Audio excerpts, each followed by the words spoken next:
Hello friends, welcome to my channel. ನಾನು ಹಿಂದಿನ ವೀಡಿಯೋದಲ್ಲಿ ಬಂದುಬಿಟ್ಟು ಯಾವ ರೀತಿ ಏನೇನು ಎರರ್ಸು ಹಿಮೋಲೈಸಿಸ್ ಕಾಸ್ ಮಾಡುತ್ತೆ ಅನ್ನೋ ವೀಡಿಯೋನ ಹಾಕಿದ್ದೀನಿ. ನಿಮಗೆ ಬೇಕಂದರೆ ನಾನು ಡಿಸ್ಕ್ರಿಪ್ಷನ್ ಬಾಕ್ಸಲ್ಲಿ ಲಿಂಕ್ನ ಹಾಕಿರ್ತೀನಿ, ಹೋಗಿ ಚೆಕ್ ಮಾಡಿ.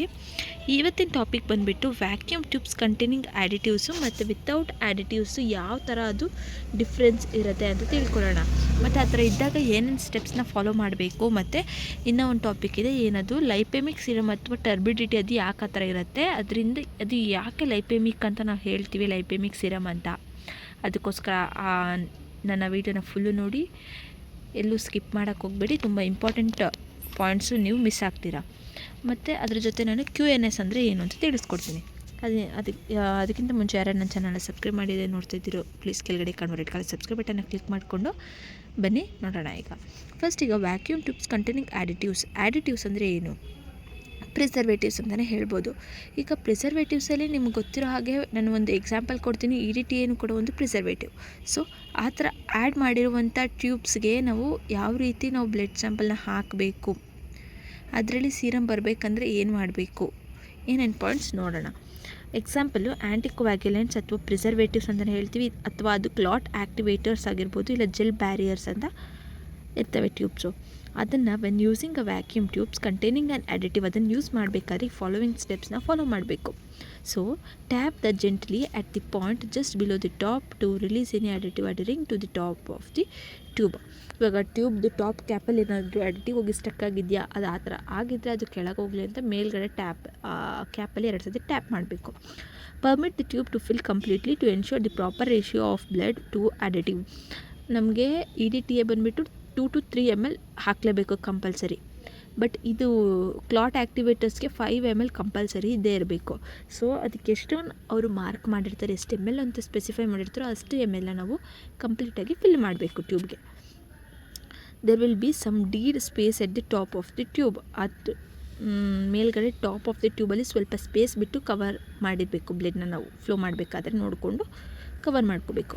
ಮತ್ತು to allow for adequate mixing of a blood with anticoagulant and preservative, use a slow rolling wrist motion to invert the tube gently 4 to 8 times. Failure to invert tubes may lead to the formation of microscopic clots. ನಾವು ಕರೆಕ್ಟಾಗಿ ನಾವು blood draw ಮಾಡಿ ಇದಕ್ಕೆ ಹಾಕಿದ್ದಾದಮೇಲೆ ನಾವೇನಾದರೂ invert ಮಾಡಲಿಲ್ಲ, rotate ಮಾಡಲಿಲ್ಲ ಅಂದರೆ ಅಲ್ಲಿ ಕ್ಲಾಟ್ ಆಗೋ ಚಾನ್ಸಸ್ ತುಂಬಾ ಇರುತ್ತೆ. ಸೊ ಕ್ಲಾಟ್ನ ಅವಾಯ್ಡ್ ಮಾಡೋದಕ್ಕೋಸ್ಕರ ನಾವೇನು ಮಾಡಬೇಕು, ಸ್ಲೋ ಮೋಷನಲ್ಲಿ ಅಡಿಕ್ವೇಟ್ ಮಿಕ್ಸಿಂಗ್ನ ಮಾಡಬೇಕು ಕಂಪಲ್ಸರಿ.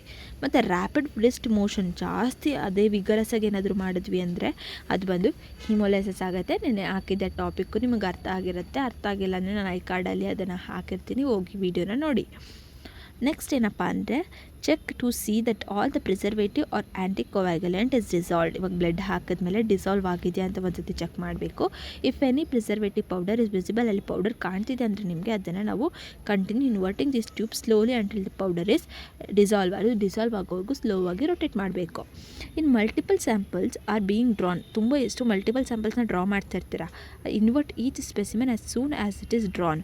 ನಾವು ಅದು ಡ್ರಾ ಮಾಡಿ ಹಾಕಿದ್ಮೇಲೆ ಇನ್ವರ್ಟ್ ಮಾಡಲೇಬೇಕು ಕಂಪಲ್ಸರಿ, ತುಂಬ ಫಾಸ್ಟಾಗಿರಬೇಕು. ಹಾಗಂತ ಹೇಳಿ ನೀಡಲ್ನ ಕೈಗೆ ಪ್ರಿಕ್ ಮಾಡ್ಕೊಳ್ಳೋ ಥರ ಏನೂ ಮಾಡೋಕ್ಕೆ ಹೋಗಬಾರ್ದು. ಬೇಗನೆ ಮಾಡಿ, ಅದು ಒಂದು ಕಾನ್ಸಂಟ್ರೇಷನ್ ಅದ್ರ ಮೇಲೆ ಇಟ್ಟು ನಿಧಾನಕ್ಕೆ ಮಾಡಿ ವಿತ್ ಪ್ರಿಕಾಷನ್ಸ್. ನಾವು ಯಾವುದೇ ಥರದ ನಮ್ಗೆ ಹಾರ್ಮ್ ಆಗಬಾರ್ದು, ಆ ಥರ ನೋಡ್ಕೊಂಡು ಮಾಡ್ಕೋಬೇಕು. Place the tube upright in the rack as quickly as possible after collection ಆಯಿತು, ರೊಟೇಷನ್ ಆಯಿತು, ಎಲ್ಲ ಆದಮೇಲೆ ಅದನ್ನು ನಾವು ಒಂದು ರ್ಯಾಕಲ್ಲಿ ಜೋಡಿಸ್ಕೋಬೇಕು. ಇನ್ನೊಂದು ಪಾಯಿಂಟ್ ನೋಡೋದಾದರೆ ದ ಜೆಲ್ ಬ್ಯಾರಿಯರ್ ಟ್ಯೂಬ್ಸ್ ಅಂತ ಬರ್ತವೆ, ಎಲ್ಲೋ ಟ್ಯೂಬ್ಸ್, ಜೆಲ್ ಟ್ಯೂಬ್ ಅಂತ ಹೇಳ್ಬೋದು. It is an additive tube, ಜೆಲ್ನ ಅದಕ್ಕೆ ಆ್ಯಡ್ ಮಾಡಿರ್ತಾರೆ. And should be inverted 5 to 6 times. ಅದು ಕಂಪಲ್ಸರಿ 5 to 6 times ಇನ್ವರ್ಟ್ ಮಾಡಲೇಬೇಕು ಆಫ್ಟರ್ ಕಲೆಕ್ಷನ್. ಮತ್ತು ಅದನ್ನು ನಾವು ನೆನ್ನೆ ಒಂದು ಪಾಯಿಂಟ್ ಹೇಳಿದ್ದೆ, ಏನಂದರೆ 30 to 60 minutes ಅಂದರೆ ಅರ್ಧ ಗಂಟೆ ಇಲ್ಲ 1 hour ನಾವು ಅದನ್ನು ಯಾವುದೇ ಕ್ಲಾಟಿಂಗ್ ಟ್ಯೂಬ್ನ ಕ್ಲಾಟ್ ಆಗೋದಕ್ಕೆ ಬಿಟ್ಟು ಆಮೇಲೆ ಸಿರಮ್ ಎಕ್ಸ್ಟ್ರಾಕ್ಷನ್ಗೋಸ್ಕರ ನಾವು ಸೆಂಟ್ರಿಫಿಕೇಷನ್ ಮಾಡಬೇಕು. ಅದಕ್ಕಿಂತ ಮುಂಚೆ ಹಾಕೋ ಥರ ಇಲ್ಲ. ಅದು ಈ ಟ್ಯೂಬ್ ಕೂಡ ಕಂಪಲ್ಸರಿ ಹೆಲ್ಪ್ ಆಗುತ್ತೆ. ಹೆಲ್ಪ್ ಅಂದರೆ ಆ ಪಾಯಿಂಟ್ ಇದಕ್ಕೆ ಇಂಪಾರ್ಟೆಂಟ್ ಆಗಿರುತ್ತೆ. ಸೊ 30 to 60 minutes ಹಾಗೆ ಕ್ಲಾಟ್ ಆಗೋದಕ್ಕೆ ಬಿಡಬೇಕು. ಟು ಅಕ್ಕರ್ ಪ್ರಯರ್ ಟು ಸೆಂಟ್ರಿಫಿಕೇಷನ್ ಆಗೋದಕ್ಕೆ ಅದು ಪ್ರಯರ್ ಆಗಿ ರೆಡಿ ಆಗುತ್ತೆ. ಆಮೇಲೆ ನೆಕ್ಸ್ಟ್ ಈಗ ವಿತ್ ಆ್ಯಂಟಿಕೋವ್ಯಾಗ್ಯುಲೆಂಟ್ಸ್ ಯಾವ ಥರ ಯೂಸ್ ಮಾಡಬೇಕು ಟ್ಯೂಬ್ಸ್ನ ನೋಡೋಣ. ವೆನ್ ಯೂಸಿಂಗ್ ವಿತೌಟ್ ಆ್ಯಂಟಿಕೋವ್ಯಾಗ್ಯುಲೆಂಟ್ಸ್ ಇದು When using a vacuum tubes containing no additives, follow these steps. Permit the tube to fill completely. Same ಅದೇ ಥರನೇ ಇದರಲ್ಲೂ ಕೂಡ ಎಷ್ಟು ml ಹಾಕಬೇಕಂತ ಇರುತ್ತೋ ಅಷ್ಟು ml ಕಂಪ್ಲೀಟಾಗಿ ಫಿಲ್ ಮಾಡಬೇಕು. Let the specimen stand for 30 to 60 minutes and not longer then 60 minutes prior to centrifugation. ಇದು 30 to 60 minutes ಏನು ಬಿಡ್ಬೋದು, ಬಟ್ ಅದಕ್ಕೆ 60 minutesಗಿಂತ ಜಾಸ್ತಿ ಬಿಡೋ ಥರ ಇಲ್ಲ ಸೆಂಟ್ರಿಫಿಕೇಷನ್ಗೋಸ್ಕರ. Centrifuge this specimen at the end of the waiting period in accordance with the manufacturer's instruction of for speed. ಇವಾಗ ಅಲ್ಲಿ ಮ್ಯಾನುಫ್ಯಾಕ್ಚರರ್ಸ್ ಇನ್ಸ್ಟ್ರಕ್ಷನ್ಸ್ ಇರ್ತವೆ, ಅದನ್ನು ಫಾಲೋ ಮಾಡಬೇಕು. ಆ ಟ್ಯೂಬ್ಗೆ ಇಷ್ಟೇ RPM ರನ್ ಆಗಬೇಕು ಅಂತ ಇರುತ್ತೆ, ಇಷ್ಟು ಮಿನಿಟ್ಸಲ್ಲಿ ರನ್ ಆಗಬೇಕು. 5 minutesಗಿಂತ ಜಾಸ್ತಿ ಹಾಕೋಂಗಿಲ್ಲ, ಹಾಕಿದ್ರೂ ಕೂಡ ಅದು ಅಲ್ಲಿ ಹಿಮೋಲೈಸ್ ಆಗೋ ಚಾನ್ಸಸ್ ಜಾಸ್ತಿ ಇರುತ್ತೆ. ಸೊ 5 minutes ಮ್ಯಾಕ್ಸಿಮಮ್ ಸಾಕು, 5 minutes. ನೆಕ್ಸ್ಟ್ ಇವಾಗ ಲೈಪೆಮಿಕ್ ಸಿರಮ್ ಅಂದರೆ ಏನು? ನಿಮಗೆ ಲೈಪೆಮಿಕ್ ಅನ್ನೋ ಹೆಸರಲ್ಲೇ ಗೊತ್ತಾಗ್ತಾ ಇರುತ್ತೆ. ಲೈಪೆಮಿಕ್ ಅಂದರೆ it is a lipid serum ಅಂತ ಹೇಳ್ಬೋದು. ಲೈಪೆಮಿಕ್ ಸಿರಮ್ ಆರ್ ಪ್ಲಾಸ್ಮಾ ಸಿರಮ್ ಅಥವಾ ಪ್ಲಾಸ್ಮಾ ಬರುತ್ತೆ. ಅದು ಯಾವ ಥರ ಇರುತ್ತೆ? ಟರ್ಬಿಡಿಟಿ ಆಗಿ ಇರುತ್ತೆ. ಅದು ಟರ್ಬಿಡಿಟಿ ಆಗಿ ಕನ್ವರ್ಟ್ ಆಗುತ್ತೆ, ನೋಡೋಣ. Normal serum or plasma is a clear and light yellow to straw in colour.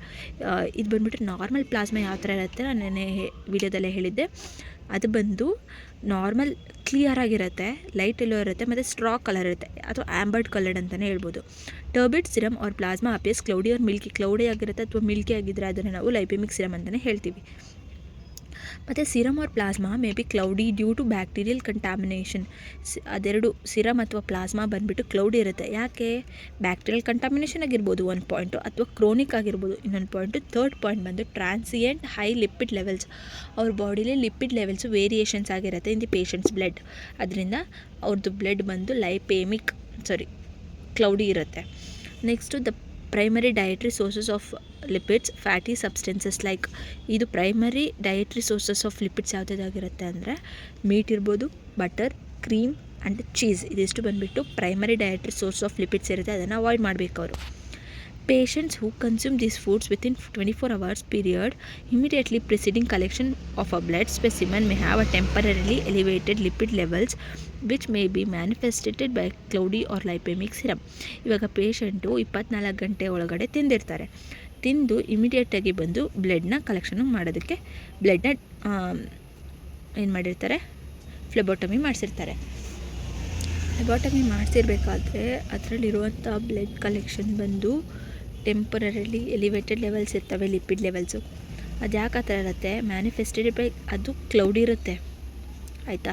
R ಲೈಪೆಮಿಕ್ serum ಥರ ಅದು ಕನ್ವರ್ಟ್ ಆಗಿರುತ್ತೆ. ತಿಂದಿದ್ದು 24 ಗಂಟೆಲೇ ಅವ್ರು ಬಂದು ಬ್ಲಡ್ ಕೊಟ್ಟಿದ್ದಾಗ ನಾವು ಅದನ್ನು ಟೆಸ್ಟ್ ಮಾಡಿದ್ರೆ ನಮಗೆ ಆ ಥರ ಸಿಗುತ್ತೆ, ಲೈಪೆಮಿಕ್ ಸಿರಮ್ ಥರ. Lipemic serum or plasma may not be true indicator of the patient's physiological state. Patient physiological ಸ್ಟೇಟ್ನ ಅವ್ರ ಸಿರಮ್ ಮೇಲೆ ಡಿಪೆಂಡ್ ಮಾಡೋದಕ್ಕಾಗಲ್ಲ, ಗೊತ್ತಾಯ್ತಾ. Regardless of diet and length of fast some patients may reduce cloudy specimens. ಇವಾಗ diet ಅಥವಾ length of fast, ಊಟ ತಿಂದು ಜಾಸ್ತಿ ಹೊತ್ತು ಬರೀ ಖಾಲಿ ಹೊಟ್ಟೆಲಿರೋ ಪೇಷಂಟ್ಸ್ಗೂ ಕೂಡ ಕ್ಲೌಡಿ ಆಗಿ ಬರುವಂಥ ಚಾನ್ಸಸ್ ಇರುತ್ತೆ serum. Next to avoid dietary induced high level lipid ಲೆವೆಲ್ಸ್ನ ಅವರು ರೆಡ್ಯೂಸ್ ಮಾಡೋದಕ್ಕೆ ಅಥವಾ ಇಂಡ್ಯೂಸ್ ಮಾಡೋದಕ್ಕೆ prior to testing many physician require patients to exclude the high fat foods from the diets. ಆ ಥರ ಏನಾದರೂ ಡಯಟಲ್ಲಿ ಆ ಥರ ಫ್ಯಾಟ್ ಫುಡ್ಸ್ ಇತ್ತು ಅಂದರೆ ಅದನ್ನು ಅವರು ಅವಾಯ್ಡ್ ಮಾಡಬೇಕು ತಿನ್ನೋದು ಅಂತ ಫಿಸಿಷಿಯನ್ ಒಂದು ಅಡ್ವೈಸ್ ಕೊಡ್ತಾರೆ. ಅದು ಮತ್ತು ಫಾಸ್ಟಿಂಗ್ ಅವರು ಎಷ್ಟು ಅವರ್ ಇರಬೇಕು? 12 to 14 hours ಇರಬೇಕು ಸ್ಪೆಸಿಮನ್ ಕಲೆಕ್ಷನ್ಗಿಂತ ಮುಂಚೆ, ಸರಿನಾ. For morning specimen collection the laboratory recommends that the patient to be required to fast from 6 PM on the. ಇವಾಗ ಅವ್ರೇನಾದರೂ ನಾಳೆ ಬ್ಲಡ್ ಕೊಡ್ತಾರೆ ಖಾಲಿ ಹೊಟ್ಟೆಲಿ ಅಂದರೆ ಅವರು 6 PM ಇಂದನೇ ಖಾಲಿ ಹೊಟ್ಟೆಲಿ ಇರಬೇಕು ಅಂತ ಲ್ಯಾಬೊರೇಟರಿ ರೆಕಮೆಂಡೇಷನ್ಸ್ ಇದ್ದಾವೆ. ಪ್ರೀವಿಯಸ್ ಈವ್ನಿಂಗ್ಗೆ ಅವರು ಅಷ್ಟಿಂದ ಸ್ಟಾರ್ಟ್ ಮಾಡಬೇಕು.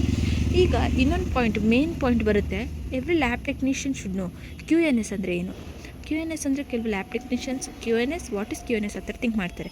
QNS ಅಂದರೆ ಏನಿಲ್ಲ, ಕ್ವಾಂಟಿಟಿ ನಾಟ್ ಸಫಿಷಿಯೆಂಟ್ ಅಂತ.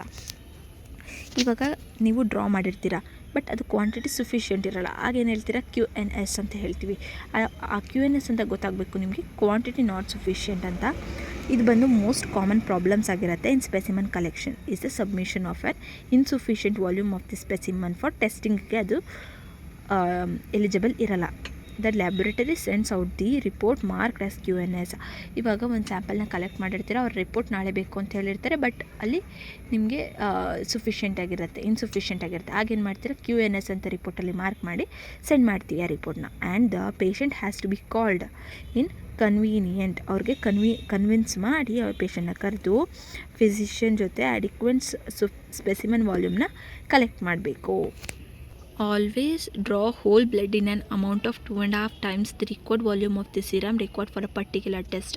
ಯಾವಾಗಲೂ ನೀವು ಡ್ರಾ ಮಾಡಬೇಕಾದ್ರೆ 2.5 times ಜಾಸ್ತಿನೇ ಡ್ರಾ ಮಾಡಬೇಕು. ಯಾಕೆ, ಅದು ಸೆಂಟ್ರಿಫ್ಯೂಸ್ ಆದಾಗ ಬ್ಲಡ್ ಕೆಳಗೆ ಹೋಗಿ ಸಿರಮ್ ಮೇಲೆ ಬರುತ್ತಲ್ಲ, ಆ ಸಿರಮ್ ನಮಗೆ ಪರ್ಟಿಕ್ಯುಲರಾಗಿ ಈ ಟೆಸ್ಟ್ಗೆ ಆಗುತ್ತಾ ಇಲ್ವಾ ಅಂತ ನೋಡಿಕೊಂಡು ಬ್ಲಡ್ನ ಡ್ರಾ ಮಾಡಬೇಕಾಗುತ್ತೆ. For example 2 ml of serum ಬೇಕು ಅಂದರೆ ನಮಗೆ ನಾವು ಅಟ್ಲೀಸ್ಟ್ 5 mlನ ಡ್ರಾ ಮಾಡಬೇಕಾಗುತ್ತೆ whole blood. If there is difficult in performing a vein function, minimum volume must be submitted if it is indicated in the test ಡಿಸ್ಕ್ರಿಪ್ಷನಲ್ಲಿ ಎಷ್ಟು ml ಬರ್ತಿರುತ್ತೋ ಅಷ್ಟೇ ಮೇಲೆ ನಾವು ಡ್ರಾ ಮಾಡ್ಕೋಬೇಕು. 8.5 ml ಬ್ಯಾರೆ ಟ್ಯೂಬ್ಗೆ ತುಂಬ 8 ಅಥವಾ 5 ml ವರೆಗೂ ನಮಗೆ ಜೆಲ್ ಬ್ಯಾರೆ ಟ್ಯೂಬ್ಸಲ್ಲಿ ಇಂಪಾರ್ಟೆಂಟ್ ಆಗಿರುತ್ತೆ. 5 ml ಇಸ್ ಓಕೆ, 8 ml ಅಷ್ಟೊಂದೇನು ಬೇಡ, 5 ml ಇದ್ದರೆ ಸಾಕು. In paediatric tubes are used to be sure to collect an adequate volume of a specimen to perform the test. Paediatric ಟೆಸ್ಟ್ನ ಮಾಡ್ತಾರೆ ಅಂದರೆ ಎಳೆ ಮಕ್ಳಿಗೆ ಮಾಡ್ತಾರೆ. ಆ ಥರ ಇದ್ದಾಗೇನು ಅದಕ್ಕೂ ಕೂಡ ನಮ್ಗೆ ಅಷ್ಟು ಬ್ಲಡ್ ಬೇಕೇ ಬೇಕಾಗುತ್ತೆ. ಸೊ ಅದನ್ನು ನೋಡಿಕೊಂಡು ಸ್ಪೆಸಿಮನ್ನ ಈ ಪರ್ಫಾರ್ಮ್ ಟೆಸ್ಟ್ ಮಾಡೋದಕ್ಕೆ ಆಗುತ್ತಾ ಇಲ್ವಾ ಅಂತ ನೋಡಿ ಬ್ಲಡ್ನ ಕಲೆಕ್ಟ್ ಮಾಡಬೇಕಾಗಿರುತ್ತೆ. Provide patients with adequate containers and instructions for 24 hours within 24 hours for urine and stool collection. Urine ಮತ್ತು ಸ್ಟೂಲ್ ಕಲೆಕ್ಷನಲ್ಲಿ ನಾವು ಅಡಿಕ್ವೇಟ್ ಕಂಟೈನರ್ಸ್ನ ಪೇಷಂಟ್ಗೆ ಪ್ರೊವೈಡ್ ಮಾಡಿ ಅವರಿಗೆ ಹೇಳಬೇಕಾಗತ್ತೆ ಈ 24 ಅವರ್ಸಲ್ಲಿ ಈ ಥರ ಕಲೆಕ್ಟ್ ಮಾಡಬೇಕು ಅಂತ. It is critical especially for any specimen collection tube containing an additive. ಅದು ಒಂದ್ಸತಿ ಕ್ರಿಟಿಕಲ್ ಆಗ್ಬೋದು, ಎಸ್ಪೆಷಲಿ ಯಾಕಪ್ಪ ಅಂದರೆ for any specimen collection tube containing an additive contain ಆಗಿದೆ ಅಂದಾಗ to allow the tube to fill completely with specimen. ಅದು specimen ಏನು blood, ಅದು ಬಂದು ಆ ಟ್ಯೂಬು ಏನು ವಿತ್ ಅಡಿಟಿವ್ ಇರೋ ಟ್ಯೂಬ್ಸ್ಗಂತೂ ಬೇಕೇ ಬೇಕಾಗುತ್ತೆ. ಆವಾಗ ಅದನ್ನು ನೋಡಿಕೊಂಡು ಫಿಲ್ ಮಾಡಬೇಕು. This requirement is important in order to achieve the proper blood to additive ratio, otherwise the specimen may be found to be QNS. ನೀವೇನಾದರೂ ಅಷ್ಟು ಕಲೆಕ್ಟ್ ಮಾಡಿಲ್ಲ ಅಂದರೆ ಆ ಸ್ಪೆಸಿಮನ್ ಬಂದುಬಿಟ್ಟು QNS ಅಂತ ಆಗುತ್ತೆ. ಮತ್ತು ಇವಾಗ ಟೆಸ್ಟ್ ಈಗ ಒಂದು 10 ಪಾಯಿಂಟ್ಸ್ ಹೇಳ್ತೀನಿ. ಎರರ್ಸ್ ಸ್ಪೆಸಿಮನ್ ಕಲೆಕ್ಷನ್ ಆಗಬೇಕಾದ್ರೆ ಏನೇನು ಆಗ್ಬೋದು. ಮಿಸ್ಐಡೆಂಟಿಫಿಕೇಷನ್ ಆಫ್ ಪೇಷಂಟು ಮಿಸ್ಐಡೆಂಟಿಫಿಕೇಷನ್ ಆಗೋಕ್ಕಿಂತ ಮುಂಚೆ ನಾವೇ ನೀಟಾಗಿ ಪೇಷಂಟ್ನ ನೋಡಿ ಅವ್ರ ಹೆಸರನ್ನ ಲೇಬಲ್ ಮಾಡಬೇಕು. ಲೇಬಲಿಂಗ್ ಆಗ್ಬೋದು. Short draws or wrong anticoagulant or blood ratio ಸ್ವಲ್ಪ ಡ್ರಾ ಮಾಡೋದಾಗಿರ್ಬೋದು, ಅಥವಾ ಆ್ಯಂಟಿಕೋಯಾಗ್ಯುಲೆಂಟ್ ರಾಂಗ್ ಟ್ಯೂಬ್ನೇ ನಾವು ಡ್ರಾ ಮಾಡಿರ್ಬೋದು, ಬ್ಲಡ್ ರೇಷಿಯೋನು ರಾಂಗಾಗಿ ಮಾಡಿರ್ಬೋದು. ಸೊ ಅದೊಂದು ರಾಂಗ್ ಆಗೋಕ್ಕೆ ಬಿಡಬಾರ್ದು. ಮಿಕ್ಸಿಂಗ್ ಪ್ರಾಬ್ಲಮ್ಸ್ ಅಥವಾ ಕ್ಲಾಟ್ಸ್ ಆಗುತ್ತೆ. ರಾಂಗ್ ಟ್ಯೂಬ್ಸ್, ರಾಂಗ್ ಆ್ಯಂಟಿಕೋಯಾಗ್ಯುಲೆಂಟ್, ಹಿಮೋಲೈಸಿಸ್ ಆಗೋ ಚಾನ್ಸಸ್ ಇರುತ್ತೆ, ಅದನ್ನು ನೋಡಿಕೊಂಡು ಡ್ರಾ ಮಾಡಬೇಕಾಗತ್ತೆ. ಹಿಮೋ ಕಾನ್ಸಂಟ್ರೇಷನ್ಸ್ ಫ್ರಮ್ ಪ್ರೊಲಾಂಗ್ ಟೋನಿಕಿಟ್ ಟೈಮು, ಜಾಸ್ತಿ ನಾವು ಟೋನಿಕಿಟ್ನ ಬಿಚ್ಚದೆ ಹಾಗೆ ಬಿಟ್ವಿ ಅಲ್ಲೂ ಕೂಡ ಹಿಮೋಲೈಸಿಸ್ ಆಗೋ ಚಾನ್ಸಸ್ ಇರುತ್ತೆ. ಆಮೇಲೆ ಲೈಟ್ ಅಥವಾ extreme ಟೆಂಪರೇಚರ್ಗಿಟ್ಟರೆ, improperly timed specimen, delayed delivery to laboratory, processing errors, incomplete centrifugation, incorrect log, improper storage. So ಇದಿಷ್ಟು ಬಂದುಬಿಟ್ಟು ಇವತ್ತಿಂದು ವಿಡಿಯೋ ಆಗಿತ್ತು. ಈ ವಿಡಿಯೋ ಜೊತೆಗೆ ನಾನು ನೆಕ್ಸ್ಟ್ ಅಪ್ಕಮಿಂಗ್ ವಿಡಿಯೋ ಬಂದುಬಿಟ್ಟು ಕಾಮನ್ ಎರರ್ಸ್ ಇನ್ ಸ್ಯಾಂಪಲ್ ಕಲೆಕ್ಷನ್ ಮತ್ತು ಹ್ಯಾಂಡಲಿಂಗ್ ಆಗಿರುತ್ತೆ. ಸೊ ಈ ವಿಡಿಯೋನ ಯಾರು ಇಲ್ಲಿವರೆಗೂ ನೋಡಿದ್ದೀರೋ ಈ ವಿಡಿಯೋ ಇಷ್ಟ ಆಗಿದೆ ಅಂದ್ಕೊಂಡಿದ್ದೀನಿ. ಲೈಕ್ ಮಾಡಿ, ಶೇರ್ ಮಾಡಿ, ಸಬ್ಸ್ಕ್ರೈಬ್ ಮಾಡೋದಂತೂ ತಪ್ಪದೆ ಮಾಡಿ. ಹಾಗೇನಾದರೂ ಡೌಟ್ಸ್ ಇತ್ತು ಕಮೆಂಟ್ ಬಾಕ್ಸಲ್ಲಿ ಕಮೆಂಟ್ ಮಾಡಿ. See you in next video.